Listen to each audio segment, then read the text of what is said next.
എല്ലാവർക്കും നമസ്കാരം. എൻ്റെ സുഹൃത്ത് ജോസ് പറഞ്ഞ കാര്യത്തിൽ നിന്ന് തുടങ്ങാം. ഒരു എഴുത്തുകാരൻ ഒരു ദാർശനികനാകണം എന്ന് അദ്ദേഹം പറഞ്ഞത്. പക്ഷേ എനിക്കതിൽ അത് പഴയ ഒരു കോൺസെപ്റ്റാണ്. സോഷ്യൽ മീഡിയയുടെ വരവോടുകൂടി ആളുകളൊക്കെ എല്ലാവരും എഴുതി തുടങ്ങി. പണ്ട് ആളുകൾ എഴുതിയിട്ടുണ്ടാകാം, പക്ഷെ അതൊക്കെ അവർ ചിലപ്പോൾ ചുരുട്ടി കൂട്ടി കളഞ്ഞിട്ടുണ്ടാവും. പ്രസിദ്ധീകരിക്കാനൊന്നും സ്ഥലമില്ലല്ലോ. ഉള്ള സ്ഥലമൊക്കെ ചില അധികായന്മാർ കൈയടക്കി വെച്ചിരിക്കുന്ന ഒരു ചുറ്റുപാടായിരുന്നു പണ്ട്. സോഷ്യൽ മീഡിയ വന്നപ്പോൾ നമുക്ക് എക്സ്പ്രസ് ചെയ്യാനുള്ള സ്ഥലം ഉണ്ടായി. അതിൻ്റെ ഭാഗമായിട്ടാണ് ജോസും സഞ്ജയ് മൂത്തേടനും എഴുതി തുടങ്ങിയത്. FBയിൽ അദ്ദേഹം എഴുതി. അങ്ങനെ കുറേ എഴുതി കഴിഞ്ഞപ്പോൾ അദ്ദേഹത്തിന് തോന്നി അത് കുറച്ചും കൂടി മെച്ചപ്പെടുത്തി എഴുതിയൊരു പുസ്തകമാക്കിയാൽ കൊള്ളാലോ, തരക്കേടില്ലല്ലോ എന്ന് അദ്ദേഹത്തിന് തോന്നി. അതിൻ്റെ പേര് അങ്ങനെയാണ് ഈ പുസ്തകം സംഭവിക്കുന്നത്. ഓസ്ട്രേലിയയിലാണ് അദ്ദേഹത്തിൻ്റെ ജോലിയും താമസവും. എങ്കിലും കേരളത്തിൽ നടക്കുന്ന പല കാര്യങ്ങളോടും വളരെ ക്രിയാത്മകമായ രീതിയിൽ സഹകരിക്കാനുള്ള ഒരാളാണ് സഞ്ജയ്. പ്രത്യേകിച്ച് സ്വതന്ത്ര ചിന്താ പ്രവർത്തനവുമായി ബന്ധപ്പെട്ട പല പരിപാടികൾക്കും കൈയയച്ച് സഹായം ചെയ്യാറുള്ള ഒരാൾ കൂടിയാണ്. അതിനുള്ള മനസ്സ് അദ്ദേഹം കാണിക്കാറുണ്ട്. പൊതുവിൽ നമ്മുടെ നാട്ടിൽ ഇരിക്കുന്നവരെക്കാൾ കൂടുതൽ നാട്ടിലെ കാര്യങ്ങൾ അറിയുകയും അതിനോട് പ്രതികരിക്കുകയും ചെയ്യുന്നത് പുറത്തുള്ള മലയാളികളാണ് എന്ന് നമുക്കറിയാം. അതിൽപ്പെട്ട ഒരു ആളാണ്. ഇന്ന് ഈ പുസ്തകം ഇവിടെ പ്രകാശനം ചെയ്യപ്പെടാൻ പോവുകയാണ്. ആ പുസ്തകത്തിൻ്റെ അദ്ദേഹം എഴുതിയ പുസ്തകത്തിൻ്റെ പേര് ചിന്തകൾ കൂർത്തൊരു നാരായം. ആ പുസ്തകമാണ് നമ്മൾ ഇവിടെ നിന്ന് പ്രദർശിപ്പിക്കാൻ പോകുന്നത്. ആ പുസ്തകം 2 പേർ ചേർന്നാണ് പ്രദർശിപ്പിക്കുന്നത് എന്ന് പറഞ്ഞു. ഞാൻ ആദ്യം നമുക്ക് ചെയ്യേണ്ടത് ആ കർമ്മം നിർവഹിക്കുക എന്നുള്ളതാണ്. അത് കഴിഞ്ഞതിന് ശേഷം നമുക്ക് അവരുടെ പ്രസംഗത്തിന് നമുക്ക് ചെവിയോർക്കാം. അതുപോലെ തന്നെ ആ പുസ്തകത്തിൽ എന്താണ് ഉള്ളത് എന്ന് ശ്രീ അജയ് കുമാർ ഉപ്പത്ത് പറയും. അതും നമുക്ക് കേൾക്കാം. അപ്പം ഞാൻ ആദ്യമായി സ്നേഹപൂർവ്വം പുസ്തകം പ്രകാശിപ്പിക്കുന്നതിന് വേണ്ടി ശ്രീ മൈത്രേയനെയും ഡോക്ടർ വൈശാഖൻ തമ്പിയെയും സ്വാഗതം ചെയ്യും.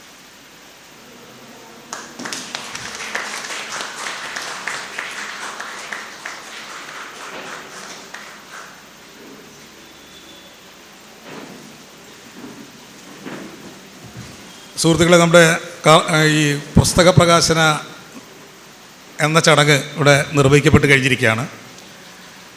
ഇനി അവരാണ് സംസാരിക്കേണ്ടത്. മൈത്രേയൻ ഒരുപാട് സംസാരിക്കുന്ന ആളാണ്. നമുക്കറിയാം, സോഷ്യൽ മീഡിയയിൽ നിറഞ്ഞു നിൽക്കുന്ന ആളാണ്.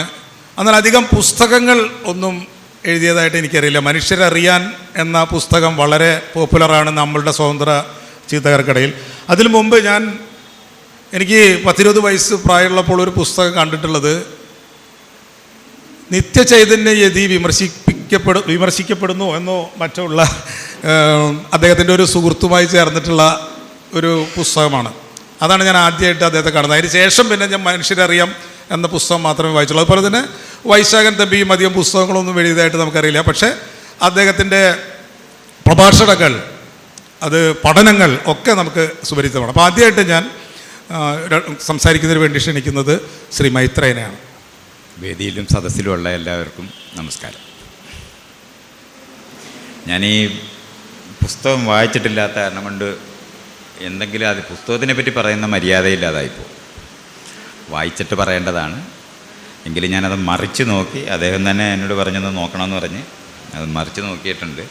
അതിനകത്ത് എഴുതിയിരിക്കുന്ന എല്ലാ ലേഖനവും നമ്മൾ വായിക്കാവുന്നതാണ്, അത് സംശയമില്ല. കാരണം അതിൻ്റെ പേരുകളിനകത്തൂടെ തന്നെ നമ്മുടെ പറഞ്ഞാൽ ഒരു ജനാധിപത്യ അറിയുന്ന ഒരാളാണെങ്കിൽ അയാൾ രാഷ്ട്രീയക്കാരനായിരിക്കും. ആ രാഷ്ട്രീയക്കാരനായിരിക്കുന്ന ആൾ അറിയേണ്ടതും ചിന്തിക്കേണ്ടതും ജീവിതത്തിലെടുക്കേണ്ട നിലപാടുകളെ പറ്റിയുമാണ് അതിനകത്ത് എഴുതിയിട്ടുള്ളത്. അപ്പോൾ അത് പുസ്തകം ഒരു അവലോകനം ചെയ്ത് പറയേണ്ട മര്യാദയാണ് ഇങ്ങനൊരു സന്ദർഭത്തിൽ വേണ്ടത്. പക്ഷെ അത് എനിക്ക് കഴിഞ്ഞിട്ടില്ല. അത് പുസ്തകം ഞാനിവിടെ വന്നിട്ട് അതിന് ശേഷമാണ് കണ്ടത്.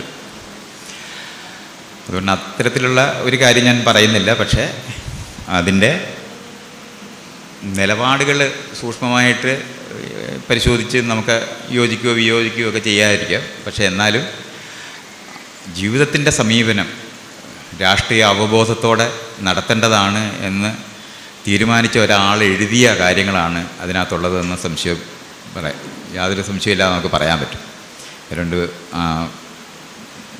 എന്താ പറയണ്ടത്, ഓരോ ലേഖനത്തിൻ്റെയും പേരിനകത്ത് ഓൾറെഡി അതിനകത്ത് ഒളിച്ചിരിക്കുന്ന നിലപാട് പറയുന്ന പേരുകളാണ് അദ്ദേഹം സെലക്ട് ചെയ്തിരിക്കുന്നത്. അതുകൊണ്ട് അത് വായിച്ചപ്പോൾ ഞാനിങ്ങനെ വിചാരിച്ച് അതിനകത്ത് പറയുന്നത് എന്തായാലും എനിക്ക് പൊതുവേ യോജിപ്പുള്ള ഒരു കാര്യമാകാനാണ് സാധ്യത. അത് ഞാൻ അങ്ങനെ തന്നെയാണ് കാണുന്നത്. അതുകൊണ്ട് ഇങ്ങനൊരു പുസ്തകം വായിക്കാനായിട്ട് നിങ്ങളെല്ലാവരും വായിക്കുക തന്നെ ചെയ്യണമെന്നും ഈ ഒരു സന്ദർഭത്തിൽ പറയുന്നു. പിന്നെ ഇന്ന് തന്നെ ഇവിടെ വേറെ ഇനി സംസാരിക്കേണ്ടതുണ്ട്. പിന്നെ പ്രസംഗം ഞാൻ ജീവിതത്തിൽ ഇല്ലാതാക്കി കളഞ്ഞ ഒന്നാണ്. ആളുകളുമായിട്ട് അങ്ങോട്ടും ഇങ്ങോട്ടും സംവദിക്കുക എന്ന് പറയുന്ന ഒരു രീതി മാത്രമാണ്.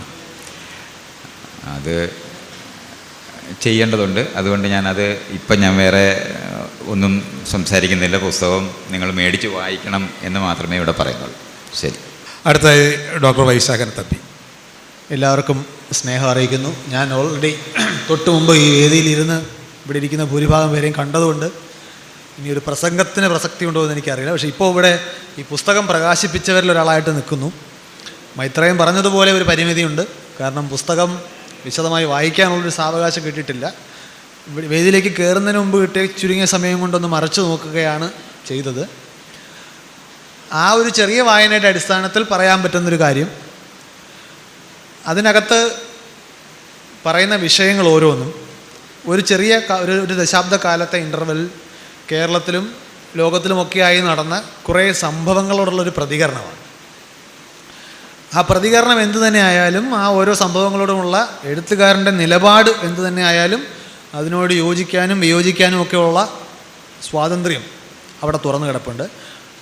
അതവിടെ നിൽക്കുമ്പോൾ പോലും ആ ഒരു കാലഘട്ടത്തിൽ ലോകത്തിലും നമ്മുടെ നാട്ടിലും നമ്മുടെ പരിസരങ്ങളിലുമൊക്കെ നടന്ന പ്രധാനപ്പെട്ട പ്രതികരണം ഏറ്റുവാങ്ങിയിട്ടുള്ള, ചോദിച്ചു വാങ്ങിയിട്ടുള്ള, ആവശ്യപ്പെട്ടിട്ടുള്ള സംഭവങ്ങൾ എന്തൊക്കെയാണ് എന്നതിൻ്റെ ഒരു നല്ല ഡോക്യുമെൻറ്റേഷനായിട്ട് ആ പുസ്തകം നമുക്ക് ഉപയോഗിക്കാവുന്നതാണെന്ന് എനിക്ക് തോന്നുന്നു. കാരണം ഒരു പക്ഷേ കുറേ കാലം കഴിഞ്ഞാൽ ഈ ഒരു കാലഘട്ടത്തിൽ എന്തൊക്കെയാണ് നടന്നത്, അത് പബ്ലിക് സൈക്കിയിൽ എന്തൊക്കെ പ്രതിഫലനങ്ങൾ ഉണ്ടാക്കിയിട്ടുണ്ട്, എന്തൊക്കെ തരം പ്രതികരണങ്ങൾ ഉണ്ടാക്കിയിട്ടുണ്ട് എന്ന് ഇതുപോലെ ഒരു പക്ഷേ ഡോക്യുമെൻ്റ് ചെയ്യപ്പെട്ടു കൊള്ളണമെന്നില്ല. അപ്പോൾ അതുകൊണ്ടൊരു നല്ല ഡോക്യുമെൻറ്റേഷനായിട്ട് ആ പുസ്തകത്തെ ഉപയോഗിക്കാമെന്ന് ഞാൻ കരുതുന്നു. അത്യാവശ്യം കോംപ്രിഹെൻസീവായിട്ട് ഒരുപാട് പെട്ടെന്ന് മറന്നു പോകാൻ സാധ്യതയുള്ള, എന്നാൽ മറക്കപ്പെടാൻ പാടില്ലാത്ത ഒരുപാട് സംഭവങ്ങൾ അതിനകത്ത് പരാമർശിക്കപ്പെടുന്നുണ്ട്. അതിനകത്തേക്കുള്ള വിശദമായ വായന ഇല്ലാത്തതുകൊണ്ട് തന്നെ അത് എത്രത്തോളം യോജിക്കാൻ പറ്റുന്ന ആശയങ്ങളാകാം, എത്രത്തോളം വിയോജനം വേണ്ടതാണ്, എത്രത്തോളം വിമർശനം വേണ്ടതാണ് എന്നത് ഒരു നിരൂപണം എന്ന രീതിയിൽ വായിക്കുമ്പോൾ മാത്രം ഉണ്ടാകേണ്ട അഭിപ്രായ പ്രകടനമാണ്. ഞാനിപ്പോൾ അതിന് ഉതിരുന്നില്ല. പക്ഷേ വായിച്ച കുറച്ച് ഭാഗങ്ങളിൽ നിന്നും ഒരു സ്ട്രോങ് റിയാക്ഷൻ അതിനകത്ത് നമുക്ക് വായിക്കാൻ സാധിക്കും. അതൊരു ഉറച്ച നിലപാടിൻ്റെയും ചില ബോധ്യങ്ങളുടെയും ഉറച്ച ധാരണകളുടെയും ഒക്കെ അടിസ്ഥാനത്തിലുണ്ടാകുന്നതാണ്. അതിൻ്റെ പേരിൽ ഞാൻ അദ്ദേഹത്തെ അഭിനന്ദിക്കാൻ കൂടി ഈ അവസരം ഉപയോഗിക്കുകയാണ്. മറ്റൊന്നും പറയാനില്ല. എല്ലാവരും ഈ പുസ്തകം വായിക്കണം എന്നുകൂടി പറഞ്ഞുകൊണ്ട് നിർത്തുന്നു. നന്ദി.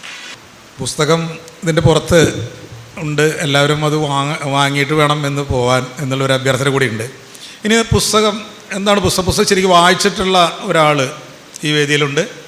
ശ്രീ അജയ് കുമാർ ഉപ്പത്ത്. അദ്ദേഹത്തെ ഞാൻ പുസ്തകം പരിചയപ്പെടുത്തുന്നതിന് വേണ്ടി സ്വാഗതം ചെയ്യും. സ്നേഹമുള്ളവരെ,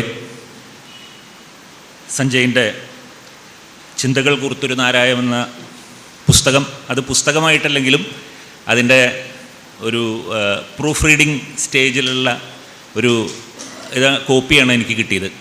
അത് ഒന്നിലധികം തവണ വായിക്കാൻ ഞാൻ നിർബന്ധിതനായി എന്നുള്ളതും ഒരു വാസ്തവമാണ്. കാരണം ഒരൊഴുക്കിൽ വായിച്ചു പോകാവുന്നൊരു പുസ്തകമാണ്. 2010 മുതൽ 2018 വരെയുള്ളൊരു കാലഘട്ടത്തിൽ സഞ്ജയ് തന്നെ സാമൂഹ്യ മാധ്യമങ്ങളിൽ എഴുതിയ കുറേ കുറിപ്പുകളുടെ ഒരു സമാഹാരമാണത്.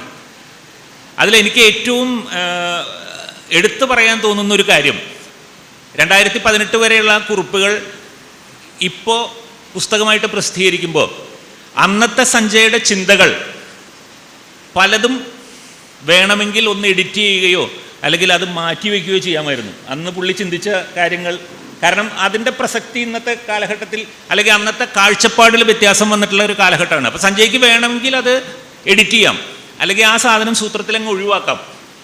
അത് സഞ്ജയ് ചെയ്തിട്ടില്ല. അതുകൊണ്ട് തന്നെ വളരെ സത്യസന്ധമായ ഒരു എഴുത്തിൻ്റെ രൂപമാണ് നമുക്കിവിടെ കിട്ടുന്നത്. ഒരുപക്ഷെ സഞ്ജയ്ക്ക് ഈസി ആയിട്ട് ചെയ്യാമായിരുന്നൊരു കാര്യമാണ്. പല കമൻസും അതിൽ വരുന്നുണ്ട്. ആ കമൻസ് വേണമെങ്കിൽ പുള്ളിക്ക് അത് ഒഴിവാക്കായിരുന്നു, നമ്മളറിയാൻ പോകുന്നില്ലല്ലോ. പക്ഷേ നിങ്ങളിരിക്കുന്ന പലരും ഇപ്പോൾ സാമൂഹ്യ മാധ്യമങ്ങളിൽ സഞ്ജയുടെ സുഹൃത്തുക്കളായിട്ടുള്ള ആളുകൾ, ഞാനിതിൽ പല ലേഖനങ്ങളും പണ്ട് ഫേസ്ബുക്കിൽ സഞ്ജയ് എഴുതിയിട്ടിട്ട് വായിച്ചിട്ടുള്ള ഒരാളാണ്.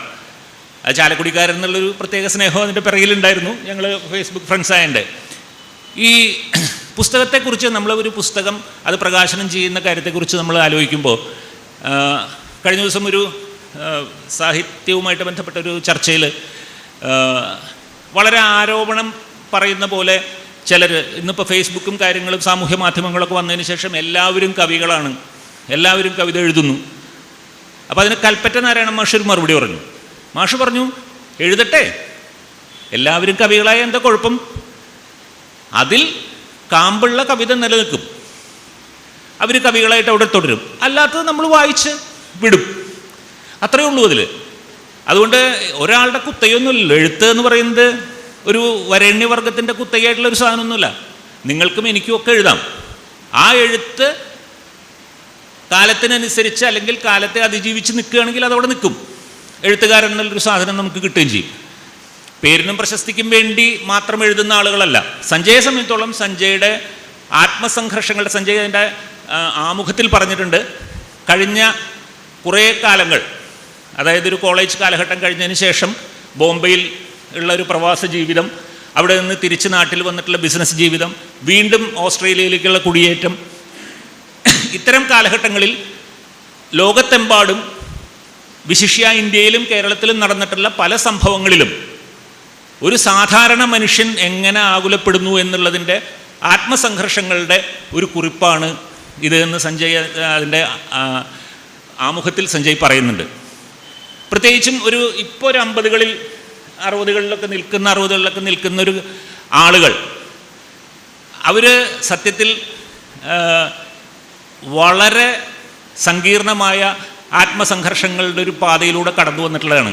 കാരണം ഒരു 60s ആദ്യത്തിൽ, 50ൻ്റെ അവസാനത്തിലോ 60s ആദ്യത്തിലും 70s ആദ്യത്തിലൊക്കെ ജനിച്ച ആളുകൾ ഭയങ്കരമായ മാറ്റങ്ങൾക്ക് വിധേയമായിട്ടുള്ള ആളുകളാണ്. ഇപ്പോൾ സഞ്ജയ് അതിൻ്റെ ആമുഖത്തിൽ അല്ലെങ്കിൽ സഞ്ജയുടെ കുറിപ്പുകളിൽ പലയിടത്തും കടമ്മിനിട്ട കവിതകൾ കയറി വരുന്നുണ്ട്. അപ്പോൾ ഞാൻ എപ്പോഴും ഇങ്ങനെ അത് ആദ്യം വായിച്ചപ്പോൾ ഞാനിങ്ങനെ ആലോചിച്ചു, അതായത് 70കളുടെ അവസാനവും 80കളിലും കൗമാര യൗവനങ്ങൾ കടന്നു വന്നിട്ടുള്ള ആളുകൾ കടമ്മിനിട്ട കവിതകൾ ചൊല്ലാതിരുന്നിട്ടില്ല. അത് നിരന്തരമായ ആത്മസംഘർഷങ്ങൾ, സമൂഹത്തിൽ നടക്കുന്ന അനീതികളോടുള്ള ഒരു അടങ്ങാത്ത പ്രതിഷേധം, ഇതൊക്കെ കടമ്മിനിട്ട കവിതകളിൽ കാലത്തുണ്ടായിരുന്നു. പുള്ളി തുടങ്ങുന്നത് തന്നെ കടിഞ്ഞൂൽ പൊട്ടനിലെ വരികൾ വെച്ചിട്ടാണ് അദ്ദേഹത്തിൻ്റെ ഇത് തുടങ്ങുന്നത്. വെറുപ്പിൻ വിഷപ്പല്ലുകൊണ്ട് ഞാൻ ഈ ലോകത്തിൻ കറുത്ത ദുഃഖങ്ങളെ കടിച്ചു മുറിക്കട്ടെ എന്ന് പറഞ്ഞിട്ടാണ് ലേഖകൻ എഴുത്തു തുടങ്ങുന്നത്. അപ്പോൾ അത്തരം ഒരു സംഘർഷഭരിതമായ, എന്നാൽ ഇത് സംഘർഷഭരിതം നമ്മൾ പറയുമ്പോൾ കുറച്ചൊക്കെ അതിൽ ഒരു എക്സിസ്റ്റൻഷ്യൽ പെയിൻ്റെ കാര്യങ്ങൾ വരുന്നുണ്ട്. ഈ ഒരു കാലഘട്ടം അങ്ങനെയായിരുന്നു. ഭയങ്കര മാറ്റങ്ങളിലൂടെയാണ് ഞങ്ങളുടെയൊക്കെ ഒരു തലമുറ കടന്നു വന്നിരിക്കുന്നത്. അത് രാഷ്ട്രീയമായ മാറ്റങ്ങളുണ്ട്, അതിൽ ടെക്നോളജിക്കലായിട്ടുള്ള മാറ്റങ്ങളുണ്ട്, ബന്ധങ്ങളിൽ വന്നിരിക്കുന്ന ആഴമില്ലായ്മയുണ്ട്.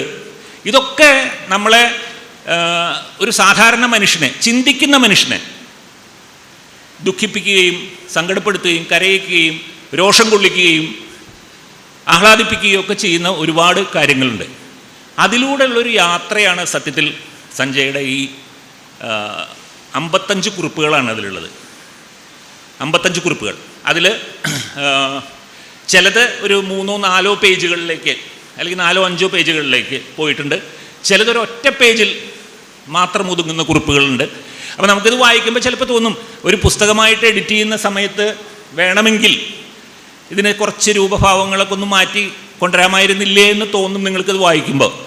എനിക്കതിനൊരു മറുപടിയായിട്ട് തോന്നിയത് ഞാൻ നേരത്തെ പറഞ്ഞൊരു കാര്യമാണ്. 100% സത്യസന്ധമായി ഞാൻ പറഞ്ഞ കാര്യങ്ങൾ ഇന്നതാണ്, അതിലൊരു വെട്ടും തിരുത്തുമില്ലാതെ നമ്മുടെ മുമ്പിൽ അവതരിപ്പിക്കാനുള്ളൊരു സത്യസന്ധത സഞ്ജയ് കാണിച്ചിട്ടുണ്ടെന്നുള്ളതാണ്. മതത്തെക്കുറിച്ച്, പൗരോഹിത്യത്തെക്കുറിച്ച്, സംസ്കാരത്തെക്കുറിച്ച്, രാഷ്ട്രീയത്തെക്കുറിച്ച്, വിദേശ നയത്തെക്കുറിച്ച് എല്ലാം സഞ്ജയുടെ ഈ പുസ്തകത്തിൽ പ്രതിപാദിച്ചു പോകുന്നുണ്ട്. അതിൻ്റെ ശൈലി എന്ന് പറഞ്ഞാൽ വിമർശനങ്ങളാണിത്, അല്ലെങ്കിൽ നിരൂപണങ്ങൾ, വിമർശനങ്ങൾ. നിരൂപണം എന്ന് പറയാൻ പറ്റില്ല, കാരണം നിരൂപണങ്ങൾ വേറെ എന്തെങ്കിലും ഒരു ഇതിനെക്കുറിച്ച് അടിസ്ഥാനപ്പെടുത്തി. പക്ഷേ സാമൂഹ്യ വിമർശനങ്ങളുടെ ഒരു കുറിപ്പാണിത്. ആ വിമർശനങ്ങളുടെ ശൈലി ഇത്രമാത്രം രൂക്ഷമായൊരു ശൈലി വേണ്ടിയിരുന്നോ എന്ന് നിങ്ങൾ പുസ്തകം വായിച്ചിട്ട് തീരുമാനിക്കുക. അത് ഇപ്പോൾ നമ്മൾ ഈ വിമർശനങ്ങളുടെ, നിരൂപണങ്ങളുടെ കാര്യം എടുക്കുകയാണെങ്കിൽ പണ്ട് കാലത്ത് കുട്ടിക്കൃഷ്ണമാരാരുടെ നിരൂപണങ്ങൾ, അല്ലെങ്കിൽ വേണ്ട എം കൃഷ്ണൻ നായരുടെ നിരൂപണങ്ങൾ ഭയങ്കര കുറുക്കി കൊള്ളുന്ന രീതിയിലുള്ള നിരൂപണങ്ങളാണ്. പക്ഷേ അതേസമയം സൗമ്യമായിട്ട് കാര്യത്തെ പ്രതിപാദിക്കുന്ന എസ് ഗുപ്തൻ നായരുടെ പോലുള്ള ആളുകളുടെ വിമർശനങ്ങളുണ്ട്. പക്ഷേ സഞ്ജയ് ചുവട് പിടിച്ചിരിക്കുന്ന ഒരു മാർഗം മാരാരുടെയോ അല്ലെങ്കിൽ എം കൃഷ്ണൻ നായരുടെയൊക്കെ ഒരു ശൈലിയാണ്. ഇപ്പോൾ ഇവിടെ ഇരിക്കുന്ന രണ്ടാളുകളെ കുറിച്ച് പറയുകയാണെങ്കിൽ മൈത്രേയൻ്റെ ശൈലിയാണ് സഞ്ജയ് സ്വീകരിച്ചിരിക്കുന്നത്. കുറെ കൂടി സൗമ്യമായിട്ടുള്ള വൈശാഖൻ തമ്പിയുടെ ശൈലിയല്ല. അപ്പോൾ നിങ്ങൾക്ക് കൃത്യമായിട്ട് ഞാൻ പറഞ്ഞ കാര്യം മനസ്സിലായെന്ന് വിചാരിക്കുന്നു. ലേഖനങ്ങൾ നമ്മളിങ്ങനെ ഓടിച്ചു പോകുമ്പോൾ രാഷ്ട്രീയമായിട്ടുള്ള കാര്യങ്ങളിൽ രോഹിത് വെമുലയുടെ ഓർമ്മയ്ക്കായി അദ്ദേഹം ഒരു കുറിപ്പ് എഴുതിയിട്ടുണ്ട്. അതിൻ്റെ പേര് ഗുരുക്കന്മാർ ഭയക്കുന്ന ഏകലവ്യന്മാർ എന്നല്ലേ, ഏകലവ്യന്മാരെ ഭയക്കുന്ന ഗുരുക്കന്മാർ എന്ന് പറയുന്ന ഒരു ലേഖനം. രോഹിത് വെമുലയുടെയൊക്കെ രക്തസാക്ഷിത്വം അല്ലെങ്കിൽ രോഹിത് വെമുലയുടെ മരണം സമൂഹത്തിൽ ഉണ്ടാക്കിയൊരു ഇമ്പാക്റ്റ്, അത് നേരത്തെ വൈശാഖൻ തമ്പി സൂചിപ്പിച്ച പോലെ അത് രേഖപ്പെടുത്തി വെക്കേണ്ട ഒരു കാര്യമാണ്. പക്ഷേ ചരിത്രം ഇങ്ങനെ മുന്നോട്ട് പോയിക്കൊണ്ടിരിക്കുമ്പോൾ ഇതിനൊക്കെ മാറ്റങ്ങൾ വന്നുകൊണ്ടിരിക്കുകയാണ്. കാരണം ഈ കടമ്മനിട്ടയുടെ തന്നെ വരകൾ വർണ്ണങ്ങൾ എന്ന് പറയുന്ന ഒരു കവിതയിലെ വരികൾ സഞ്ജയ് കോട്ട് ചെയ്യുന്നുണ്ട്. അതൊരു പക്ഷേ ഇതിനെ ഉദ്ദേശിച്ചായിരിക്കും. ചരിത്രമുട്ടിച്ച വിളംബരങ്ങളിൽ തിരുത്തുകൾ, വെട്ടിത്തിരുത്തുകൾ, മഷികളിൽ മാറ്റം, വരകളിൽ മാറ്റം, പടത്തിൽ എത്രയോ നിറപ്പകർച്ചകൾ എന്ന് വരകൾ വർണ്ണങ്ങൾ എന്ന് പറയുന്ന കവിതയിൽ കടമ്മനിട്ട പറയുന്നുണ്ട്. അതുപോലെ ചരിത്രത്തെ മാറ്റിമറിച്ചുകൊണ്ടിരിക്കുന്ന, ചരിത്രത്തിൽ കൂട്ടിച്ചേർക്കലുകൾ വരുത്തിക്കൊണ്ട് ചരിത്രത്തെ നിരസിക്കുന്ന, ചരിത്ര നിരാസം നടക്കുന്ന ഒരു സന്ദർഭത്തിലാണ് നമ്മൾ ജീവിക്കുന്നത്. അവിടെ രോഹിത് വെമുലയുടെ മരണം അടയാളപ്പെടുത്തേണ്ടതാണ്. അത്തരം ഒരു അടയാളപ്പെടുത്തൽ ആണ് സഞ്ജയ് നടത്തിയിട്ടുള്ളത്. അതിൽ കർക്കശമായി, വളരെ രൂക്ഷമായി ഇന്ത്യയിലെ ബ്രാഹ്മണിക്കൽ വ്യവസ്ഥയെ സഞ്ജയ് ചോദ്യം ചെയ്യുന്നുണ്ട്. കാരണം രാമായണത്തിലെ രാമൻ്റെയും ശംഭൂകിൻ്റെയും കഥയെ ഉദാഹരിച്ചുകൊണ്ട് ബ്രാഹ്മണ്യം എത്രമാത്രം മറ്റ് സമൂഹങ്ങളെ, ദളിത് സമൂഹത്തെ അകറ്റി നിർത്താൻ ഉദ്ദേശിക്കുന്നു, അല്ലെങ്കിൽ ദളിതൻ പഠിക്കുമ്പോൾ എന്തുകൊണ്ട് ഇവർ എത്രമാത്രം അസ്വസ്ഥരാകുന്നു ബ്രാഹ്മണ്യം എന്നുള്ളത് വളരെ വ്യക്തമായിട്ട് സഞ്ജയ് അവിടെ പറഞ്ഞു വയ്ക്കുന്നുണ്ട്. അതിലൊരു ചില നിരീക്ഷണങ്ങൾ, ചില കമൻറ്റുകൾ അത് കാലാധിവർത്തിയായിട്ട് നിൽക്കും എന്നുള്ളത് വളരെ ഉറപ്പാണ്. ഞാൻ ആ ലേഖനം വായിച്ചപ്പോൾ അതിൽ ഒരു കാര്യം പറയുന്നുണ്ട്. ഈ അംബേദ്കർ എന്ന പേര് സംഘപരിവാറിന് പുലിച്ചൂര് കിട്ടിയ നായയെ പോലെയാണെന്ന് പറയുന്നുണ്ട്.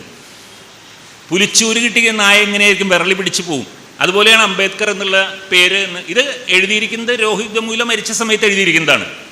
പക്ഷേ നേരത്തെ പറഞ്ഞ പോലെ ചില എഴുത്തുകൾ കാലം കഴിയുമ്പോൾ അതിൻ്റെ പ്രസക്തി കൂടി വരും. ഇപ്പോൾ ഈ അടുത്ത കാലത്ത് പാർലമെൻറ്റിൽ ഉണ്ടായ കാര്യം നിങ്ങളൊക്കെ അറിഞ്ഞിട്ടുണ്ടാവും. ഞാൻ പൂർണ്ണമായിട്ടുള്ള ഒരു രാഷ്ട്രീയ പ്രസംഗത്തിലേക്ക് പോവല്ല, പക്ഷേ പാർലമെൻറ്റിൽ നമ്മുടെ കേന്ദ്ര ആഭ്യന്തരമന്ത്രി പറഞ്ഞൊരു കമൻറ്റ് ഭയങ്കര വിവാദമായി ഈ അടുത്ത കാലത്ത്. കാരണം എന്തിനെ വെറുതെ അംബേദ്കർ എന്ന് മിനിറ്റിന് പറഞ്ഞുകൊണ്ടിരിക്കണേ, അതിന് പകരം രാമനാമം ചോദിച്ചാൽ നിങ്ങൾക്ക് മോക്ഷം കിട്ടില്ലേ എന്ന് പറഞ്ഞിട്ട് അമിത്ഷായുടെ ഒരു പ്രസംഗം വളരെ വിവാദം ഉണ്ടാക്കിയിട്ടുണ്ടായിരുന്നു. ഇത് വായിച്ചപ്പോൾ എനിക്കത് ഓർമ്മ വന്നേ. ഇത്രയും കാലത്തിന് ശേഷം സഞ്ജയ് പറഞ്ഞ ചില കാര്യങ്ങൾ അന്വർത്ഥമായിക്കൊണ്ടിരിക്കുന്നൊരു സമയത്തിലൂടെയാണ് നമ്മൾ കടന്നു പോകുന്നത്. അപ്പോൾ അത്തരമൊരു പ്രവചന സ്വഭാവം സഞ്ജയുടെ എഴുത്തുകളിൽ നമുക്ക് കാണാനായിട്ട് സാധിക്കും. മറ്റൊന്ന് വിദേശ നയങ്ങളെക്കുറിച്ചിട്ടുള്ള ഒരു കാഴ്ചപ്പാട്, പ്രത്യേകിച്ചും ഒരു വിദേശത്തുള്ളൊരു പ്രവാസിയായിട്ട് നിൽക്കുന്ന സഞ്ജയ്ക്ക് കുറച്ചും കൂടി ഇന്ത്യയുടെ ഇത്തരം ഡിപ്ലോമസി ഇല്ലായ്മയെക്കുറിച്ച് പറയാനായിട്ട് അദ്ദേഹത്തിന് പറ്റുന്നുണ്ട്. അവിടെ സഞ്ജയ് ശരിക്ക് എനിക്കൊക്കെ അറിയാവുന്ന ഒരു സഞ്ജയ് ഒരു കോൺഗ്രസ് ആഭിമുഖ്യമുള്ള ഒരു രാഷ്ട്രീയമായിട്ടൊരു ചെറിയ കോൺഗ്രസ് ആഭിമുഖ്യം അദ്ദേഹത്തിനുണ്ട്. പക്ഷേ ഏറ്റവും കൂടുതൽ വിമർശിച്ചിരിക്കുന്ന നെഹ്റുവിനെയാണ്. നെഹ്റുവിൻ്റെ വിദേശ നയങ്ങളെ കണിശമായിട്ട് സഞ്ജയ് ഇതിൽ വിമർശിക്കുന്നുണ്ട്. കാരണം 1962 നമ്മുടെ ചൈന യുദ്ധവുമായിട്ട് അത് നെഹ്റുവിയൻ നയങ്ങളുടെ പരാജയമായിരുന്നുവെന്നും കുറെ കൂടി ശ്രദ്ധിച്ചിരുന്നെങ്കിൽ നമുക്കന്ന് ചൈനയുടെ അടുത്ത് നിന്ന് അത്തരം ഒരു പരാജയം നേരിടേണ്ടി വരില്ലായിരുന്നു എന്ന് സഞ്ജയ് സമർത്ഥിക്കുന്നുണ്ട്. നിങ്ങൾക്ക് യോജിക്കാം വിയോജിക്കാം, അത് വേറെ കാര്യം. പക്ഷേ സഞ്ജയുടെ കാഴ്ചപ്പാട് വളരെ കൃത്യമായിട്ട് അദ്ദേഹം അവിടെ കാണിക്കുന്നുണ്ട്. അതായത് നെഹ്റുവിൻ്റെ ചില സമയത്തുള്ള സംസാരങ്ങളിൽ വരുന്ന വാക്കുകളിൽ വരുന്ന പാകപ്പിഴ, നമ്മളത് ജിന്നയുടെ കേസിൽ നമ്മൾ പലതവണ അത് കേട്ടിട്ടുള്ളതാണ്. ഒരു മറ്റേ എന്താ പറയുക, ഒരു വിരുന്നിൽ നെഹ്റു ഒരു എല്ലിൻ്റെ കഷ്ണം എടുത്ത് ഒടിച്ചുകൊണ്ട് ജിന്നയെക്കുറിച്ചൊരു പരാമർശം നടത്തിയത് വളരെ പിന്നീട് വിവാദമായും ജിന്നയ്ക്ക് നെഹ്റുവിനോടും ഇവിടുന്ന് പിരിഞ്ഞു പോകാനുള്ളൊരു പ്രചോദനം കിട്ടിയത് അതാണെന്ന് പണ്ട് പറയുന്നത് കേട്ടിട്ടുണ്ട്. അതുപോലെ തന്നെ ഈ ചൈനീസ് ടിബറ്റൻ മേഖലയിൽ ചൈനീസിൻ്റെ കടന്നുകയറ്റം ഉണ്ടായ സമയത്ത് എന്തോ പറഞ്ഞ സമയത്ത് നെഹ്റുവിൻ്റെ ഒരു പത്രസമ്മേളനത്തിൽ യെസ് വി ആർ അറ്റ് വാർ എന്ന് പറയുന്ന ഒരു സന്ദർഭവും അത് മുതലെടുത്തുകൊണ്ട് ചൈന ഇങ്ങോട്ട് കടന്നു വരാനുള്ളൊരു ഇത് കാണിക്കുകയൊക്കെ ചെയ്തതിനെക്കുറിച്ച് പറയുന്നുണ്ട്. അന്ന് പക്ഷേ സഞ്ജയുടെ ഒരു കാഴ്ചപ്പാടിൽ അന്നത്തെ ചൈനയുടെ നാവികസേനയേക്കാൾ അന്നത്തെ ചൈനയുടെ മറ്റേ വ്യോമസേനയേക്കാൾ മികച്ച ഇന്ത്യൻ സൈന്യം അത് ഉപയോഗിക്കാതെ ഒരർത്ഥത്തിൽ ഈ പഞ്ചശീല തത്വങ്ങളും കാര്യങ്ങളും നെഹ്റുവിൻ്റെ ഈ പോളിസിയും വെച്ചിട്ട് പരാജയം ചോദിച്ചു വാങ്ങുകയായിരുന്നു എന്നുള്ളൊരു കാഴ്ചപ്പാട് ഇന്ത്യൻ വിദേശ നയങ്ങളുടെ ഒരു പരാജയമായിട്ട്, നെഹ്റുവിൻ്റെ പരാജയമായിട്ട് സഞ്ജയ് പറയുന്നുണ്ട്. ഇതേ സഞ്ജയ് തന്നെ തുടർന്നുള്ള സമയത്ത് നമ്മുടെ ചൈനയുടെ കടന്നുകയറ്റം ഈ പറഞ്ഞ പോലെ നമുക്ക് അന്ന് പറഞ്ഞ് അവസാനിപ്പിക്കാവുന്ന വിഷയമല്ല. റീസെൻ്റ്ലി ഡോക്ലാമിലുണ്ടായിട്ടുള്ള 2020 ഡോക്ലാമിലുണ്ടായിട്ടുള്ള പ്രശ്നങ്ങൾ, അതിനെക്കുറിച്ച് സഞ്ജയ് എഴുതിയിട്ടുണ്ട്. അവിടെ കുറെ കൂടി രൂക്ഷമായ രാഷ്ട്രീയ വിമർശനം മുന്നോട്ട് വയ്ക്കുന്നുണ്ട്. കാരണം ബ്രിക്സ് ഉച്ചകോടി ചൈനയിൽ നടക്കുന്നതിൻ്റെ പശ്ചാത്തലത്തിന് അതിന് തൊട്ട് മുമ്പായിട്ട് അവിടെ മോഡി അങ്ങോട്ട് ക്ഷണിക്കുകയോ നമ്മുടെ പ്രധാനമന്ത്രി ക്ഷണിക്കുമല്ലോ എന്ന് നിൽക്കുന്ന സമയത്ത് ഏകപക്ഷീയമായി അവിടുന്ന് സൈന്യത്തെ പിൻവലിക്കുന്ന ഒരു കാഴ്ച കാണുകയും അത് ചെയ്യരുതായിരുന്നുവെന്നും ഈ ബ്രിക്സ് ഉച്ചകോടിയിൽ ഇന്ത്യയുമായിട്ടുള്ള കച്ചവട സാധ്യത ഏറ്റവും വേണ്ടത് ചൈനയ്ക്കാണ്, അതുകൊണ്ട് ചൈനയെ പ്രഷറൈസ് ചെയ്യണമായിരുന്നു എന്നുള്ളൊരു വാദം സഞ്ജയ് അതിൽ മുന്നോട്ട് വയ്ക്കുന്നുണ്ട്. നിങ്ങൾ വായിച്ചു പോവുക. ഞാൻ ജസ്റ്റ് 1-2 കാര്യങ്ങൾ പറഞ്ഞ കാശ്മീർ പ്രശ്നത്തെക്കുറിച്ച്, കാശ്മീർ എന്ന ദുരന്ത നാടകം എന്നുള്ള ഇതിൽ കാശ്മീരിൻ്റെ പ്രശ്നങ്ങളെക്കുറിച്ച് അദ്ദേഹം പറയുന്നുണ്ട്. ഈ അന്തർനാടകങ്ങൾ എന്ന് പറഞ്ഞിട്ടുള്ളൊരു എഴുത്തിലാണ് ഈ ബ്രിക്സ് ഉച്ചകോടി നടക്കുന്നതിന് മുമ്പ് മോഡി അങ്ങോട്ട് പോകുന്നതിന് മുമ്പ് ഈ സൈന്യത്തെ പിൻവലിക്കുന്നത്. അതിൻ്റെ ചില സമയത്ത് ചില കൂട്ടിവായനകൾ, കാരണം ഈ സൈന്യത്തെ പിൻവലിക്കുന്നത് ഇവിടെ നമ്മുടെ ഒരു എന്താണ് അയാളുടെ പേര്, ഗുർമിത് റാം റഹീം. ഗുർമിത് റാം റഹീം എന്ന് പറഞ്ഞിട്ടുള്ള ഒരാളെ കുറിച്ചിട്ടൊരു മോട്ടോർ സൈക്കിളിൽ വരുന്നൊരു ദൈവമുണ്ട് നമുക്ക് അവിടെ. അങ്ങേരുടെ ബലാത്സംഗ കുറ്റത്തിന് പുള്ളി ശിക്ഷിക്കപ്പെട്ട് ആ ശിക്ഷ വിധിക്കുന്ന സമയത്ത് അവിടെ ഭയങ്കര കലാപമായിരുന്നു. 10-30 പേര് കൊല്ലപ്പെട്ട ഒരു കലാപമാണ്. അപ്പോൾ അത് സത്യത്തിൽ ഒഴിവാക്കാമായിരുന്നൊരു കലാപമായിരുന്നു. പക്ഷെ ആ കലാപത്തിൻ്റെ അത് നടക്കുന്ന ദിവസങ്ങളിലാണ് ഡോക്ലാമിൽ നിന്നുള്ള ഇന്ത്യയുടെ പിന്മാറ്റം. അപ്പോൾ ചില കൂട്ടിവായനകൾ സഞ്ജയ് നടത്തുന്നുണ്ട്. നമ്മൾ ചിലത് നമുക്ക് കോൺസ്പിരസി തിയറി ആയിട്ട് തോന്നാവുന്ന ചില ഇതുകൾ നമ്മൾ പറയുന്നുണ്ട്. നമ്മളും ഈ രാഷ്ട്രീയത്തിൻ്റെ കാര്യങ്ങൾ പറയുമ്പോൾ എന്തുകൊണ്ട് ഇത് മറച്ചു വെക്കാനുള്ളൊരു സാധനമാണിത്. ഇപ്പോൾ ഒരു വലിയ സംഭവം നടക്കാൻ പോകുന്നു, അതിനെ മാറ്റിമറിക്കുന്ന രീതിയിൽ നമ്മുടെ കണ്ണ് കെട്ടുന്ന രീതിയിൽ വേറൊരു സംഭവം അരങ്ങേറുന്നു. ഇതൊക്കെ നമ്മൾ രാഷ്ട്രീയത്തിൽ നടക്കുന്നതാണ്. അപ്പോൾ അത്തരം ചില കൂട്ടിവായനകൾ അദ്ദേഹം നടത്തുന്നുണ്ട്. മോഡി അധികാരത്തിൽ അതിൽ വേറൊരു രസം 2014 ഇലക്ഷൻ്റെ ചില പ്രവചനങ്ങളും അതിൻ്റെ റിസൾട്ട് വന്നപ്പോഴുള്ളൊരു സാധനം സഞ്ജയ് വായിക്കുന്നതിൽ കോൺഗ്രസിൻ്റെ പരാജയം ഏതാണ്ട് സുനിശ്ചിതമാണെന്നുള്ളത് തീരുമാനിക്കുകയും BJP അധികാരത്തിൽ വരും എന്നുള്ളതും അദ്ദേഹം പറയുന്നുണ്ട്. പക്ഷേ അതിൽ ഏതൊരു ഇന്ത്യക്കാരൻ്റെ, പ്രത്യേകിച്ച് പ്രവാസികളായിട്ടുള്ള ഇന്ത്യക്കാരെന്ന് പറഞ്ഞ, കാരണം എൻ്റെ സുഹൃത്തുക്കൾ കുറച്ച് പേര് ഇവിടെ ഇരിപ്പുണ്ട്, അന്ന് ആ സമയത്തൊക്കെ പ്രവാസി ജീവിതം നയിച്ചിരുന്നവർ, അവരിതിൻ്റെ ഒരു ആൾക്കാർ, അവർ ഒരു പ്രതീക്ഷ പോലൊരു വാചകമുണ്ട് അതിൽ. ഒരു പക്ഷേ ഇവർ നന്നായി ഭരിച്ചേക്കും എന്നുള്ളൊരു പ്രതീക്ഷ സഞ്ജയുടെ ഒരു വാചകത്തിൽ അതിൽ കാണുന്നുണ്ട്. ഒരുപക്ഷെ അന്ന് ഈ പറഞ്ഞ BJPയുടെ ഒരു മുഖത്തെക്കുറിച്ച് അറിയാൻ അത്രയ്ക്കങ്ങോട്ട് അത് ഞാൻ പറഞ്ഞ വേണമെങ്കിൽ ആ ഒരു വാചകം സഞ്ജയ്ക്ക് ഇത് പബ്ലിഷ് ചെയ്യുന്ന സമയത്ത് എഡിറ്റ് ചെയ്ത് കളയാമായിരുന്നു. കാരണം ആ പ്രതീക്ഷകളൊക്കെ തകടം പറഞ്ഞു എന്നുള്ളതും അച്ഛേദിൻ എന്നുള്ളത് എന്താണെന്നൊക്കെ നമ്മളിന്ന് അറിഞ്ഞുകൊണ്ടിരിക്കുന്ന ഒരു സമയമാണ്. അപ്പോൾ അത് വേണമെങ്കിൽ സഞ്ജയ്ക്ക് കളയാമായിരുന്നു അതിൽ നിന്ന്, വാചകത്തിൽ നിന്ന്. പക്ഷേ അത് കളയാതെ സത്യസന്ധമായി അത്, കാരണം അന്നത്തെ ഒരു പക്ഷേ കുറേ ആളുകൾ അങ്ങനെ ചിന്തിച്ചിട്ടുണ്ടാവും. അതിൻ്റെ ഒരു പ്രതിഫലനം. അതുകൊണ്ടാണ് വൈശാഖൻ തമ്പി പറഞ്ഞ പോലെ ഇത് രേഖപ്പെടുത്തലാണ്. ആ സമയത്ത് ആ കാലത്ത് എന്ത് നടന്നു എന്നുള്ളതിനെക്കുറിച്ചുള്ള ഒരു രേഖപ്പെടുത്തലാണ്. അപ്പോൾ അതിനെക്കുറിച്ച് പറയുന്നുണ്ട്. അത് കഴിഞ്ഞ് 2016 നമ്മുടെ ഇവിടുത്തെ കേരളത്തിലെ ഇലക്ഷനെ കുറിച്ച് പറയുന്നുണ്ട്. BJPയുടെ കടന്നുവരവിനെ കുറിച്ച് പറയുന്നുണ്ട്. കോൺഗ്രസ്സിനോട് ആഭിമുഖ്യമുള്ള ഒരാൾ കേരളത്തിൽ ഇടതുപക്ഷം ജയിക്കുന്നതാണ് നല്ലത്, അവർ വളരെ മെച്ചമുള്ളതുകൊണ്ടല്ല, അനിവാര്യമായ BJPയുടെ കടന്നുകയറ്റത്തെ കുറച്ചെങ്കിലും തടയാൻ അതിന് സാധിക്കും എന്നുള്ള ഒരു വിശ്വാസത്തിൻ്റെ പുറത്ത് ആണ് അത് പറയുന്നത് എന്നൊക്കെ അദ്ദേഹം ചില രാഷ്ട്രീയ നിരീക്ഷണങ്ങളിൽ പറയുന്നുണ്ട് ഇലക്ഷനെ കുറിച്ചിട്ട്. അങ്ങനെ വന്നു പോകുമ്പോൾ നമ്മൾ വായിക്കുന്ന ഒരു വലിയ ഘട്ടം, നമുക്ക് വിമർശനങ്ങളോട് ഒട്ടും തന്നെ ഒരുപക്ഷെ ആഭിമുഖ്യം തോന്നാതെ നമ്മൾ വിയോജിക്കുന്ന ഒരു ഘട്ടം, ഒരു ഗാന്ധി ജയന്തി ദിനത്തിൽ ഗാന്ധി വിമർശിക്കപ്പെടുന്നു എന്ന് പറഞ്ഞിട്ടുള്ള ലേഖനമുണ്ട്. ഗാന്ധിയെ വിമർശിക്കുന്നുണ്ട്. നമുക്കറിയാം ഗാന്ധി വിമർശനങ്ങൾക്ക് അതീതനായിട്ടുള്ള ഒരാളൊന്നുമല്ല. പക്ഷേ അതിൽ പല കാര്യങ്ങൾ പറയുന്നുണ്ട്. നെഹ്റുവിനോടുള്ള ഗാന്ധിയുടെ സ്നേഹത്തെക്കുറിച്ച് പറയുന്നുണ്ട്. 1939 സുഭാഷ് ചന്ദ്രബോസ് എലക്ട് ചെയ്യപ്പെട്ട AICC സമ്മേളനത്തിൽ ഗാന്ധിയുടെ നോമിനിയായിട്ടുണ്ടായിരുന്ന പട്ടാഭി സീതാരാമയ്യ പരാജയപ്പെടുകയും, പക്ഷേ സുഭാഷിന് ആ AICC പദവി മുന്നോട്ട് കൊണ്ടുപോകാൻ സാധിച്ചില്ല. കാരണം ഗാന്ധി അടക്കമുള്ള, നെഹ്റു അടക്കമുള്ള ആളുകളുടെ പിന്തുണ ഇല്ലാത്തതുകൊണ്ട് സുഭാഷ് രാജിവെച്ച് പോവുകയും ചെയ്ത് നമ്മളുടെ രാഷ്ട്രീയ ചരിത്രത്തിൽ, സ്വാതന്ത്ര്യ സമരത്തിന് മുമ്പുള്ള രാഷ്ട്രീയ ചരിത്രത്തിൽ വലിയൊരു സംഭവമാണ്. അത് പറയുന്നുണ്ട്. അതിലൊക്കെ ഗാന്ധി വിമർശിക്കപ്പെടേണ്ട ആൾ തന്നെയാണ്.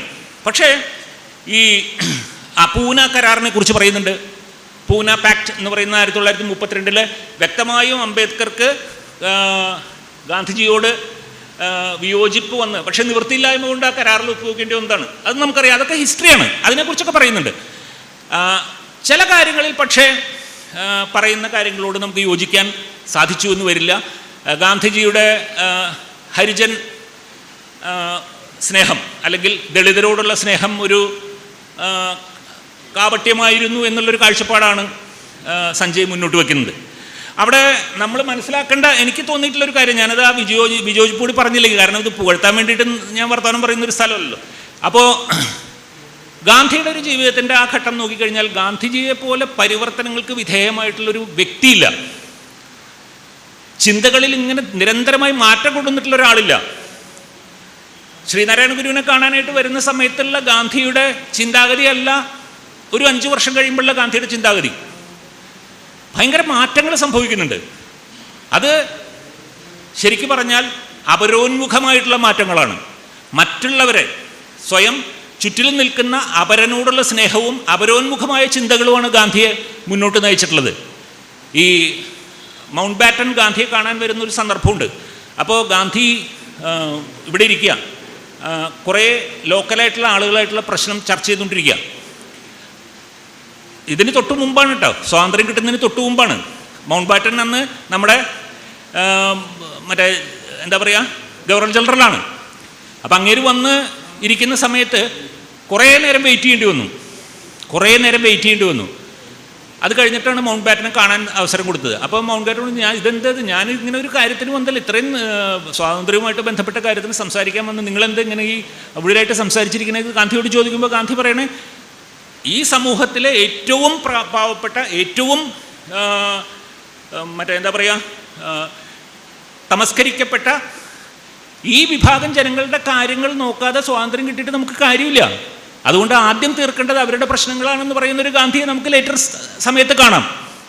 വൈക്കം സത്യാഗ്രഹത്തിൽ ഗാന്ധിജി എടുത്ത നിലപാട് ഒരു കുറച്ച് കൊല്ലങ്ങൾ കഴിയുമ്പോഴേക്കും അത് മാറുന്നുണ്ട്. അപ്പോൾ വളരെ പരിവർത്തനങ്ങൾക്ക് വിധേയമായിക്കൊണ്ട് അപരോന്മുഖമായി ചിന്തിക്കുന്ന ഒരു വ്യക്തിത്വം ഇല്ലായിരുന്നെങ്കിൽ നമ്മൾ എന്തൊക്കെ പറഞ്ഞാലും ഈ രാജ്യം അന്നേ ഒരു ഹിന്ദു രാഷ്ട്രമായി തീർന്നേനെ എന്ന് വിശ്വസിക്കാനാണ് എന്നെപ്പോലുള്ളവർക്ക് ഇഷ്ടം. അതുകൊണ്ട് ആ ഒരു വിയോജിപ്പ് ഞാനിവിടെ പറഞ്ഞു എന്ന് മാത്രം. കാരണം ഇത് ചർച്ചകൾക്ക് വിധേയമാക്കേണ്ട കാര്യമാണ്. അതുകൊണ്ട് നമുക്ക് ഇതില്ല. കാരണം ഇപ്പം പ്രത്യേകിച്ചും ഗാന്ധിയെ തമസ്കരിക്കാനുള്ള വലിയൊരു ശ്രമം നടന്നുകൊണ്ടിരിക്കുന്നൊരു കാലത്താണ്, ചരിത്ര നിരാസത്തിൻ്റെ ഒരു കാലത്താണ് നമ്മൾ നടക്കുന്നത്. എന്നായിരിക്കും ഇന്ത്യ വിഭജനത്തെക്കുറിച്ച് ജിന്ന ചിന്തിക്കുന്നതിന് മുമ്പേ ചിന്തിച്ച ആളാണ് സവർക്കർ. അതിന് മുമ്പേ അദ്ദേഹം എഴുതിയിട്ടുള്ളതാണ് ദുരാഷ്ട്രവാദം. അപ്പോൾ അതിനെ പിടിച്ചു നിർത്താൻ നമുക്ക് പരിപൂർണമായിട്ടും കഴിഞ്ഞില്ല. പക്ഷേ ഹിന്ദു രാഷ്ട്രം എന്നുള്ള പോക്കിലേക്ക് തടയിടാൻ നമുക്ക് കഴിഞ്ഞത് ഗാന്ധിയെ പോലുള്ള ഒരാൾ ഉള്ളത് കൊണ്ട് മാത്രമാണെന്ന് വിശ്വസിക്കുന്നു. അപ്പം അതുകൊണ്ട് അത്തരം കാര്യങ്ങളൊക്കെ വളരെ സങ്കീർണമായ ചർച്ചകൾക്ക് വിധേയമാകാവുന്ന കാര്യമാണ്. പിന്നെ സഞ്ജയുടെ ഏറ്റവും ഇഷ്ട വിഷയമായിട്ട് എനിക്ക് തോന്നിയത് മതവിമർശനമാണ്. അത് മതവിമർശനം നടത്താൻ എല്ലാം കൊണ്ടും യോഗ്യനായിട്ടുള്ളൊരു വ്യക്തിയാണ്. ഒരു കത്തോലിക്ക കുടുംബത്തിൽ അല്ലെങ്കിൽ ആ മതത്തിൽ ജനിച്ച് വളർന്ന് ആ മതത്തെ നിരാകരിച്ച് ഉപേക്ഷിച്ച് പോകുന്ന ഒരാളാണ്. അപ്പോൾ സഞ്ജയ് തന്നെ അതിൽ പറയുന്നുണ്ട്, ആദ്യത്തെ ഒരു ലേഖനത്തിൽ പറയുന്നുണ്ട്, ദയവ് ചെയ്ത് നിങ്ങൾ ഒരു മതത്തിൽ വിശ്വസിക്കുന്ന ആളാണെങ്കിൽ, ആ മതത്തെ ഫോളോ ചെയ്യുന്ന ഒരാളാണെങ്കിൽ നിങ്ങൾ മറ്റു മതങ്ങളെക്കുറിച്ച് ഒന്നും പറയരുത്. കാരണം അത് ഇവിടെ പ്രശ്നങ്ങൾ ഉണ്ടാക്കാനേ ഇതേ ഉള്ളൂ. കാരണം ഏതെങ്കിലും ഒരു മതത്തെക്കുറിച്ച് എന്തെങ്കിലും പറഞ്ഞു കഴിഞ്ഞാൽ ഉടനെ പറയുന്ന കാര്യം മറ്റേ മതത്തിൽ അതില്ലേ, ഈ മതത്തിൽ ഇതില്ലേ എന്നുള്ള സ്ഥിരം ചോദ്യങ്ങളാണ്.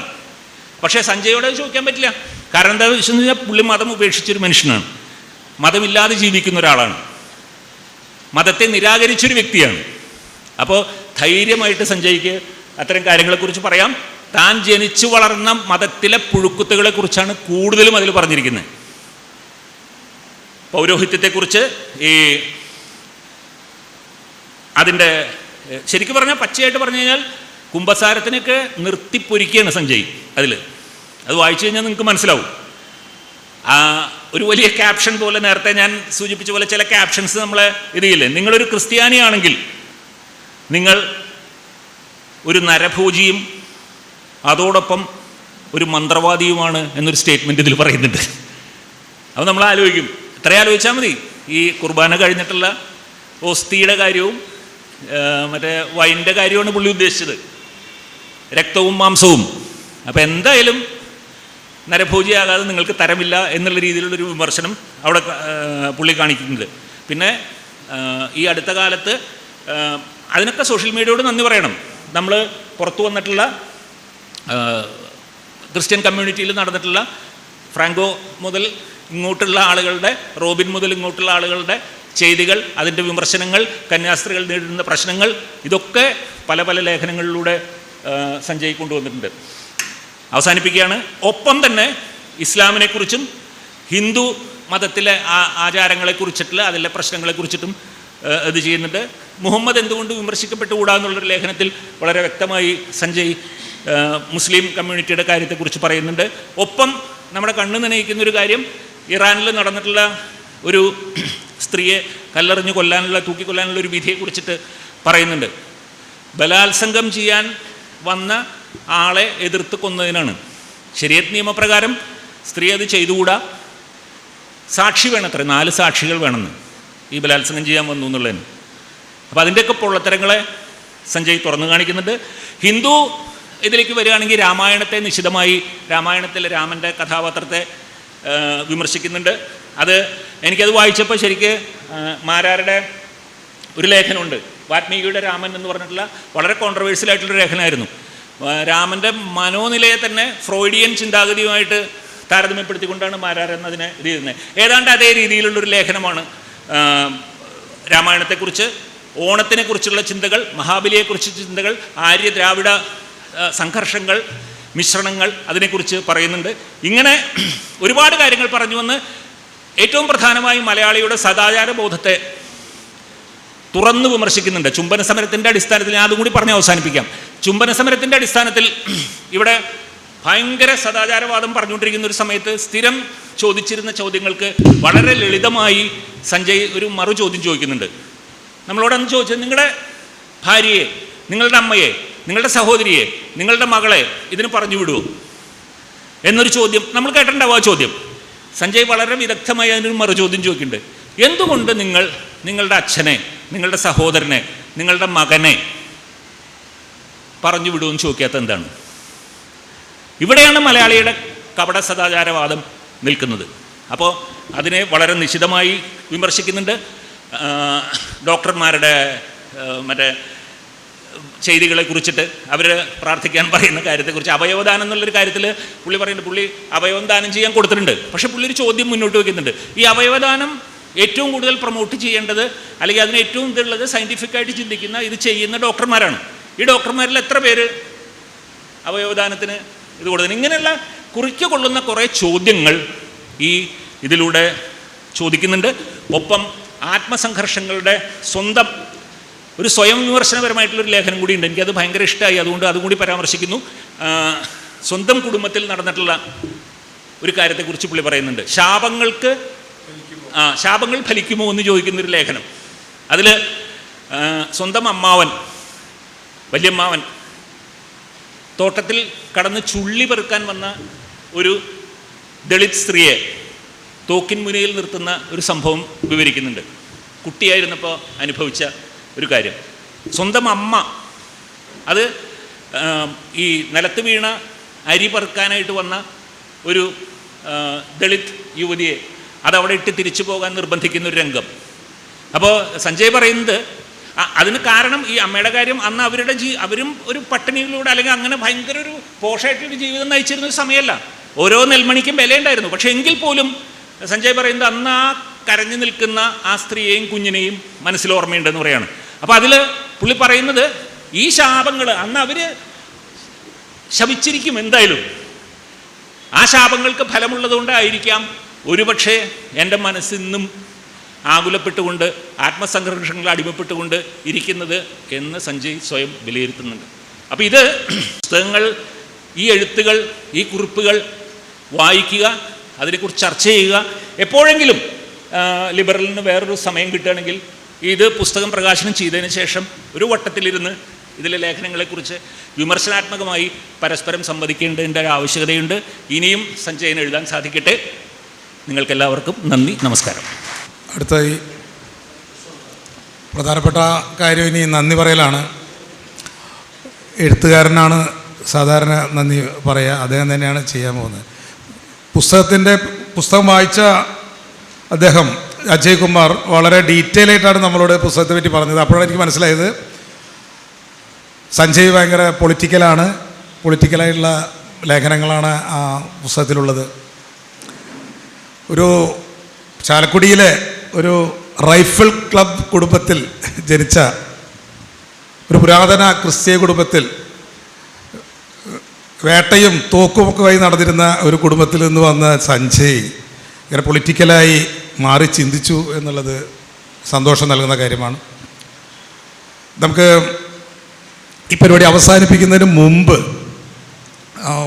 സഞ്ജയിൻ്റെ ഒരു സുഹൃത്ത് ചാലക്കുടി ഗ്രാമികയിൽ പ്രവർത്തിക്കുന്ന രക്ഷാധികാരിയായ ശ്രീ സുകുമാർ ഇവിടെ വന്നിട്ടുണ്ട്. കൃഷ്ണകുമാർ ഇവിടെ വന്നിട്ടുണ്ട്. അദ്ദേഹത്തെ രണ്ടു വാക്ക് ആശംസ അർപ്പിക്കാൻ വേണ്ടി ഞാൻ ക്ഷണിക്കുകയാണ്. അത് കഴിഞ്ഞാൽ നന്ദി പ്രകടനവും 1 മണിക്കാണ് അവസാനിപ്പിക്കേണ്ടത്. 1 മണി ആയി എന്ന് തോന്നുന്നു. എന്തായാലും 1:05 വിട്ട് പോവില്ല. സ്നേഹപൂർവ്വം ക്ഷണിക്കുന്നു. നമസ്കാരം. വളരെ അവിചാരിതമായ ഒരു ക്ഷണം നിരസിക്കാൻ നിവൃത്തിയില്ലാത്തത് കൊണ്ട് മാത്രം ഈ വൈകിയ വേളയിൽ സംസാരിക്കാനായിട്ട് വന്നിരിക്കുകയാണ്. സഞ്ജയിൻ്റെ പുസ്തകം നേരത്തെ ഇവിടെ രണ്ടുപേർ സൂചിപ്പിച്ചതുപോലെ ഞാനിപ്പോൾ വാങ്ങിച്ചതേ ഉള്ളൂ. വായിക്കാൻ സമയം കിട്ടാത്തത് കൊണ്ട് അതേപ്പറ്റി ആധികാരികമായി എന്തെങ്കിലും ഇപ്പോൾ പറയുന്നതിൽ അത് ഭംഗികേടാകും എന്നുള്ളതുകൊണ്ട് ആ സാഹസത്തിന് മുതിരുന്നില്ല. സഞ്ജയ് എൻ്റെ ബാല്യകാല സുഹൃത്താണ്. വളരെ വർഷങ്ങൾക്ക് ശേഷമാണ് ഇപ്പോൾ കാണുന്നത്. അദ്ദേഹത്തിൻ്റെ ഫേസ്ബുക്കിലെ പല കുറിപ്പുകളും കാണാറുണ്ട്. യോജിപ്പും വിയോജിപ്പും തോന്നിയിട്ടുണ്ട്.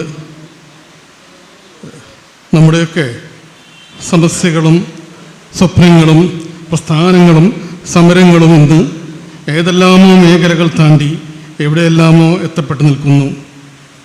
സമഗ്രമായിട്ടുള്ള അന്വേഷണത്തിൻ്റെ ഫലമായി യഥാർത്ഥം എന്ന് ഒരു കാലത്ത് വിശ്വസിക്കപ്പെട്ടിരുന്ന പലതും, പല അന്ധവിശ്വാസങ്ങളും തകർന്നു വീഴുകയും പുരോഗമന ചക്രവാളത്തിലേക്ക് നാം കൂടുതൽ ഉയരുകയും ചെയ്യുന്നു എന്ന് കരുതപ്പെടുന്ന ഈ കാലഘട്ടത്തിലാണ് നിർഭാഗ്യവശാൽ പിറകോട്ട് നടക്കാൻ മനുഷ്യൻ നിർബന്ധിതനാവുന്നത് നാം കാണുന്നത്.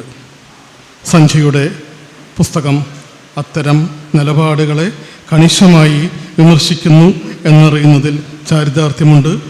നേരത്തെ ഇവിടെ ശ്രീ അജയ്കുമാർ സൂചിപ്പിച്ചതുപോലെ ഇനിയൊരു ചർച്ച ഈ വിഷയത്തെപ്പറ്റി ഉണ്ടാകുന്ന സന്ദർഭത്തിൽ തീർച്ചയായിട്ടും പുസ്തകം വായിച്ചതിന് ശേഷം അഭിപ്രായം പറയുന്നതാണ്. സഞ്ജയ്ക്ക് എല്ലാവിധ ആശംസകൾ നേർന്നുകൊണ്ട് വാക്കുകൾ ചുരുക്കുന്നു. നന്ദി. നന്ദി പറയാനായി സഞ്ജയ് മൂത്തേണ്ണെ ക്ഷണിക്കുന്നു. സുഹൃത്തുക്കളെ, എൻ്റെ കുടുംബാംഗങ്ങളെ, മൈത്രേയൻ, വൈശാഖൻ തമ്പി, സജീവൻ, എൻ്റെ ബ്രദർ ജോസ്, പിന്നെ സുഹൃത്ത് അജയ്കുമാർ, മറ്റ് എല്ലാവരും, നിങ്ങളെല്ലാവരും ഈ പരിപാടിക്ക് വന്നതിൽ എനിക്ക് ഒത്തിരി സന്തോഷമുണ്ട്. ഒരു വളരെ പെട്ടെന്ന് എടുത്തൊരു തീരുമാനമായിരുന്നു ഈ പുസ്തകം. ഒരു 1.5 മാസം 2 മാസം മുമ്പാണ് ഞാനിതിനെക്കുറിച്ച് ചിന്തിക്കുന്നത്. അപ്പോഴും ഞാനിങ്ങോട്ട് വരുന്നുണ്ട്, അപ്പോൾ ഡിസംബറിൽ നടത്താം എന്നുള്ളൊരു പരിപാടി പറഞ്ഞു. അപ്പോൾ സജീവൻ പറഞ്ഞു, അന്നിങ്ങനെ നമ്മുടെ ഒരു പരിപാടി നടക്കുന്നുണ്ട്, നമുക്കതിനിടയിൽ വെക്കാം. അങ്ങനെയാണിത് പെട്ടെന്നൊരു തീരുമാനത്തിലേക്ക് എത്തിയതും. ചുരുങ്ങിയ സമയത്തുള്ള ഫേസ്ബുക്കിലും പലയിടത്തുമായിട്ട് ഞാൻ പലതൊന്നും സേവ് ചെയ്തിട്ടുണ്ടായില്ല. അതൊക്കെ തപ്പിപ്പിടിച്ച് കിട്ടാവുന്നതൊക്കെ തടുത്തു കൂട്ടിയിട്ടാണ് ഈ പുസ്തകം എഡിറ്റ് ചെയ്ത്. അപ്പോൾ ഇത് എനിക്ക് ഇവിടെ നിന്ന് പ്രകാശനം ചെയ്യാൻ ചെയ്തു തന്ന മൈത്രേയനും വൈശാഖൻ തമ്പിയുമാണ്. ഇവരൊക്കെ ആയിട്ട് ഞാൻ പലപ്പോഴും സംസാരിച്ചിട്ടുണ്ട് ഫോണിൽ കൂടി. ഞാൻ 15 വർഷമായിട്ട് ഇപ്പോൾ പ്രവാസിയാണ്. അപ്പം അതുകൊണ്ട് തന്നെ യുക്തിവാദപരമായ പല കാര്യങ്ങളിലും വൈശാഖൻ തമ്പി ബ്രിസ്ബെയിനിൽ വന്നപ്പോഴും ഞാൻ ആ ദിവസം എൻ്റെ ജോലി സംബന്ധമായ സിഡ്നിയിലൊരു കോൺഫറൻസിലായിരുന്നു. എനിക്ക് അദ്ദേഹത്തെ കാണാൻ സാധിച്ചില്ല. അപ്പോൾ അങ്ങനെ ഞങ്ങൾ തമ്മിൽ ജസ്റ്റ് മിസ്സായി. പക്ഷേ സംസാരിക്കാറുണ്ട്. പിന്നെ എന്തെങ്കിലുമൊക്കെ പരിപാടികൾ അങ്ങോട്ടും ഇങ്ങോട്ടും കമൻറ്റുകൾ ഇങ്ങനെ ചെയ്യാറുണ്ട്. അങ്ങനെ പിന്നെ ഒരു കാലഘട്ടത്തിൽ ഈ കുറച്ചും കൂടി യുക്തിവാദ പ്രസ്ഥാനം തന്നെ ഒരുമിച്ചായിരുന്നു. പിന്നീടാണ് അതിലും പല അപജയങ്ങളും അതിലും ചില ക്ലീഷകളും ചില വ്യക്തി താല്പര്യങ്ങളും വരികയും അതിലും പൊട്ടിപ്പിളർപ്പും ഉണ്ടായി. അതിന് ഒരു തരത്തിൽ നമുക്ക് കുറ്റം പറയാൻ പറ്റില്ല. സ്വതന്ത്ര ചിന്തകരായിരിക്കും. അവർക്ക് പലതരത്തിലുള്ള സ്വതന്ത്ര ചിന്ത ഉണ്ടാവാം. അപ്പോൾ അതുകൊണ്ട് അതിനൊരു മൂശയിൽ കൂടി വാർക്കണമെന്ന് പറയുന്നതിൽ യാതൊരു കഥയുമില്ല. അപ്പോൾ ഈ പരിപാടിക്ക് എന്നെ അങ്ങനെ നേരിട്ട് പരിചയമില്ലെങ്കിൽ കൂടി എനിക്ക് വന്ന് ഇത് പ്രകാശനം ചെയ്തു തന്ന മൈത്രേയനും വൈശാഖൻ തമ്പിക്കും ഞാൻ നന്ദി പറയുന്നു. അതോടൊപ്പം തന്നെ എനിക്കിതിന് അവതാരിക എഴുതി തന്ന ഡോക്ടർ TS ശ്യാംകുമാർ. ഇതിലെ പല എഴുത്തുകളും അദ്ദേഹത്തെ വിഷമിപ്പിച്ചിട്ടുണ്ട്. അപ്പോൾ ആളെന്നോട് പറഞ്ഞു, ഇതിലെ ചിലതെല്ലാം എൻ്റെ ആശയങ്ങൾക്കും എതിരാണല്ലോ സഞ്ജയ്, എന്നെ ഇതിൽ നിന്നൊന്ന് വിട്ടു തരാമോ എന്ന് ചോദിച്ചു. ഞാൻ പറഞ്ഞു, ഡോക്ടർക്ക് ശ്യാംകുമാറിന് എഴുതണമെങ്കിൽ എഴുതണ്ട, പക്ഷേ വിയോജിപ്പോട് കൂടി എഴുതിക്കോളൂ, എനിക്കതൊരു പ്രശ്നമില്ല. അങ്ങനെയാണ് ആളുടെ വിയോജിപ്പ് പറഞ്ഞുകൊണ്ടാണ് അവതാരിക എഴുതി തന്നെ. അദ്ദേഹത്തിൻ്റെ അസാന്നിധ്യത്തിൽ ഞാൻ ഡോക്ടർ TS ശ്യാംകുമാറിന് നന്ദി പറയുന്നു. പിന്നെ ഈ ചുരുങ്ങിയ ഒരു 5-6 ദിവസം 2 ആഴ്ചക്കുള്ളാണ് ഇത് പേജ് മേക്കറിലേക്ക് മാറ്റി ചെയ്തതെന്ന് പ്രസന്നകുമാറാണ്. പിന്നെ ഇത് എഡിറ്റ് ചെയ്ത് ഇപ്പോഴും അതിൽ ചെറിയ തെറ്റുകളൊക്കെ ഉണ്ട്. അതിന് ഞാൻ നിങ്ങളോട് ക്ഷമ പറയുന്നു. മാധുരി മൂത്തടൻ എൻ്റെ 2ാമത്തെ സഹോദരിയാണ്, ചേച്ചിയാണിത് എഡിറ്റ് ചെയ്തത്.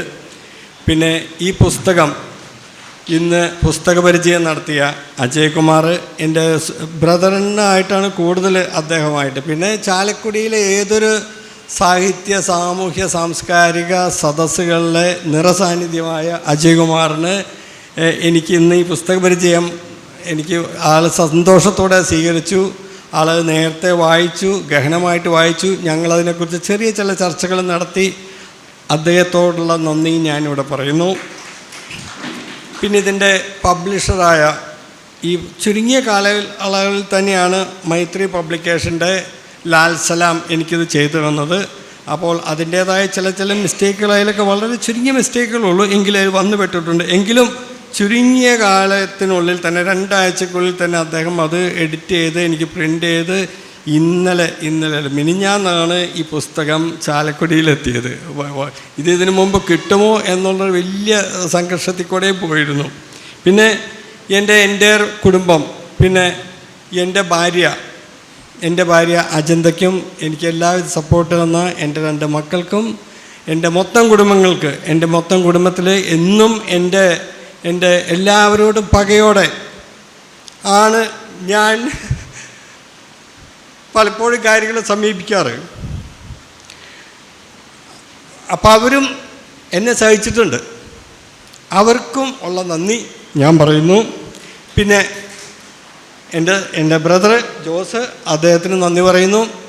അതോടൊപ്പം തന്നെ എല്ലാ രീതിയിലും എന്നെ സഹായിച്ച സജീവൻ. ഈ പുസ്തകം ഇന്നിപ്പോൾ പബ്ലിഷ് ചെയ്ത് സജീവൻ ഒരാളുള്ളതുകൊണ്ട് മാത്രമാണ്. നിരന്തരമായിട്ട് ഇതിൻ്റെ ആൾക്കാരെ പലരെയും ഞാൻ അറിയില്ല. എനിക്ക് പ്രസന്നകുമാറിനെ അറിയില്ല, പബ്ലിഷറിനെ അറിയില്ല, ആരെയും അറിയില്ല. ഇതുമായി ബന്ധപ്പെട്ട എല്ലാ ആൾക്കാരെയും എനിക്ക് 1 by 1 ആയിട്ട് പരിചയപ്പെടുത്തി തന്ന് അവരെ നിരന്തരമായിട്ട് അവരെ സമ്പർക്കത്തോടെ ഈ പുസ്തകം ഇന്ന് ഇവിടെ എത്തിയത് സജീവൻ മാത്രമാണ്. എല്ലാവരോടും ഒരിക്കൽ കൂടി, എൻ്റെ പല സുഹൃത്തുക്കൾ ഇവിടെ വന്നിട്ടുണ്ട്, ആരെയും ഞാൻ പേരെടുത്ത് പറയുന്നില്ല. എനിക്ക്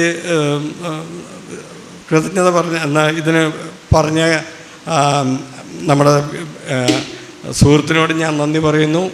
അതോടൊപ്പം തന്നെ ഇന്നിവിടെ വന്ന ഞാൻ അറിയാത്ത ഈ സദസ്സിലുള്ള എല്ലാവരോടും ഞാൻ നന്ദി പറയുന്നു. Thank you so much. ഈ പരിപാടി അവസാനിച്ചതായി പ്രഖ്യാപിക്കുന്നു.